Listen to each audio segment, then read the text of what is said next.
আমি আসলে চলে আসলাম আবার আজকে 15 দিন পরে আমি অসুস্থ ছিলাম। 15 দিন পরে আল্লাহ আমাকে একটু সুস্থ করছে, তো আমি চলে আসি আমার কাজে করে। তো আসলে একটা বাতিজা লাগল পাইলাম, সে আমাকে প্রশ্ন করছে যে আপনি এতদিন কোথায় ছিলেন। তা আমি বলছি যে আমি এতদিন কোথায় ছিলাম সেটা তুমি আমাকে প্রশ্ন করছো, আসলে তুমি কি আমার কোনো খবর লইছিলা? এখন আপনারা বলেন তো যে দোষটা কার? বাপে ফুতের খবর লয় না ফুতে বাপের খবর লয়? অভিভাবকে মিলে খবর লইতে হবে। আচ্ছা আঙ্কেল, তুমি যে আমার প্রশ্ন করছিলা যে আমি এতদিন কোথায় ছিলাম, তুমি আমার খবর লইছিলা? না, আমি আপনার খবর নিছি বলতে আমি যখন নিউজ পেলাম যে আপনি অসুস্থ, আমি প্রথমে শুনলাম আপনি অসুস্থ।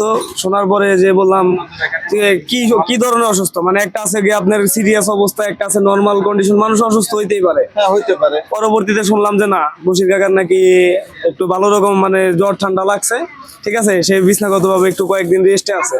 পরে আমরা ভাবলাম যে আমাদের এই যে এখানে যত যারা আমরা ডিউটি করি, যারা কাজ করি, তারা ভাবলাম যে সবাই মিলে বশির কাকারে দেখতে যাব। সবাই বললো যে হ্যাঁ ঠিক আছে যাব। এখন আমাদের এখান থেকে সবাই মানে আর কি যাবে, মনে করেন আপনি আমরা যখন নিউজ পাইছি, ম্যাডামেও গেছে ওই দিনই, আমাদের মানে মহাজন আর কি, যেদিন আপনারা দেখতে গেছে ওই দিনই আমরা জানতে পারছি যে আপনি সিরিয়াস ভাবে অসুস্থ। পরে আমরা যাওয়ার মানে আমরা কেবলই চিন্তা ভাবনা করতেছি, তার 2 দিন পরেই দেখি আপনি সুস্থ হয়ে ঠিক আমাদের মাঝে ফিরে আইছেন, যার কারণে আর কি আমাদের যাওয়া হয় নাই। তবে আমরা আপনার প্রতিটা নিয়ত মিস করছি এই জায়গাটায়, যেহেতু একসাথে চাকরি করি একসাথে। আলহামদুলিল্লাহ, আসলে শুনতে পারলেন ওর কথা। তো আমি এক তো প্রচুর অসুস্থ ছিলাম, তো আমি ভাবি নাই যে আসলে আমি ডিউটি করতে পারবো, কারণ যার সমস্যা একমাত্র সে বুঝে।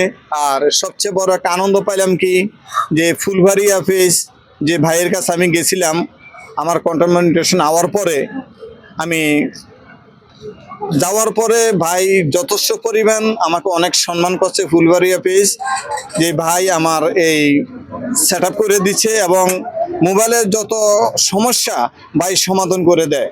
ইনশাল্লাহ আপনারা যোগাযোগ করতে পারবেন ফুলবাড়ি অফিস। এই ভাইয়ের খুব ভালো মনের মানুষ।